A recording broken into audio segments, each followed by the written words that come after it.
E aí, pessoal, tudo bem com vocês? Sejam muito bem-vindos ao Contratos e Conectividade, o podcast que desvenda as regras no jogo do mundo digital. Eu sou a Cecília. E eu sou a Marina. Hoje a gente vai conversar sobre algo que parece ser super simples, mas é um dos temas mais complexos e importantes da atualidade: a relação entre os aplicativos, como Uber e iFood, e os milhões de motoristas e entregadores que trabalham por eles. Pois é, a gente aperta um botão e em minutos um carro ou uma comida chega. Mas você já parou para pensar no acordo que torna isso possível? Aquele longo texto de termos de serviço que a gente só clica em aceitar? Para o trabalhador é a mesma coisa. Ele não discute, não negocia, só aceita. E aí nossa primeira grande pergunta surge: esse contrato de adesão é justo? Ele equilibra os direitos e deveres da plataforma e do trabalhador? E isso nos leva a outras dúvidas cruciais. Será que não existe um meio termo? Dá para criar um contrato de parceria que dê alguma segurança, algum amparo ao trabalhador sem transformá-lo no funcionário CLT? E, numa situação séria, quem assume a responsabilidade? Se houver um acidente grave, por exemplo, a plataforma responde, o motorista responde ou os dois? Para responder, precisamos investigar as causas do problema. A raiz está nesse contrato unilateral. A plataforma tem todo o controle, decide o preço da corrida, a porcentagem que fica, os algoritmos misteriosos que distribuem os serviços e as regras para banir alguém. O trabalhador, por outro lado, fica com todos os riscos, do desgaste do seu veículo até um acidente. E o que ele recebe em troca? Praticamente nenhuma proteção social. Não tem férias remuneradas, não tem 13º, não tem contribuição automática para a aposentadoria e, muitas vezes, não tem um seguro que cubra acidentes de trabalho. É uma insegurança total.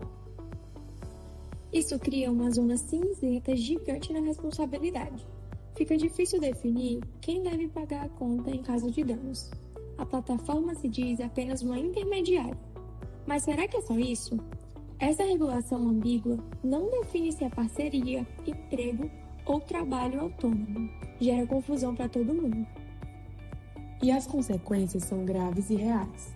A gente vê a precarização do trabalho, com gente se virando sem nenhuma rede de proteção. E isso gera uma insegurança jurídica que atinge o trabalhador, o consumidor e até as próprias empresas de aplicativo. Os tribunais estão abarrotados de processos sobre isso. O trabalhador pode sofrer um bloqueio injusto e ficar sem renda do dia para a noite. O consumidor, por sua vez, pode ficar sem saber a quem cobrar em uma falha grave. É um desequilíbrio que foge completamente à ideia de um contrato justo, ferindo princípios básicos do nosso Código Civil e do Código de Defesa do Consumidor. Mas calma que não para por aí.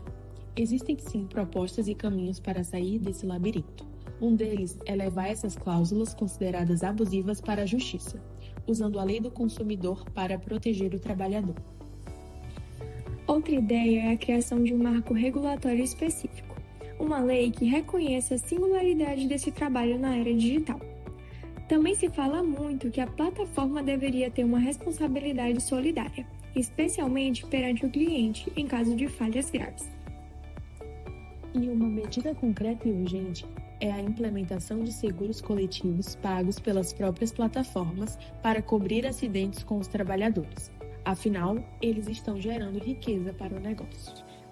De todas as soluções, a que parece mais completa e prioritária é a elaboração de um novo modelo de contrato. Um contrato de parceria de verdade, desenhado para um século XXI.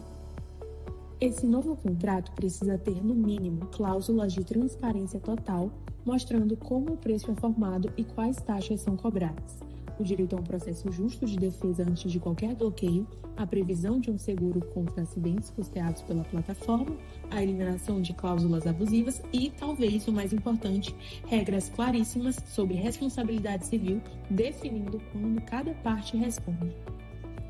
Esse debate todo nos mostra a complexidade enorme dos chamados contratos atípicos, que surgem com as transformações tecnológicas. O direito está correndo atrás para entender e regular relações que não se encaixam nos modelos antigos. Por isso, é tão importante investigar as bases legais, entender os riscos e os benefícios desses novos modelos. refletir sobre até onde vai a liberdade da empresa de criar suas regras quando do outro lado há uma pessoa em situação muito mais frágil. O objetivo é desenvolver instrumentos contratuais que sejam justos, seguros e adaptados ao nosso tempo. E claro, fazer o que a gente está fazendo por aqui. Produzir informação clara e acessível para todo mundo, porque no fundo esse assunto é sobre dignidade, é sobre garantir que o progresso tecnológico não signifique um retrocesso nos direitos das pessoas que tornam esse progresso possível. Contamos com vocês para espalhar essa reflexão e obrigada por ouvirem o Contratos e Conectividade. Até a próxima!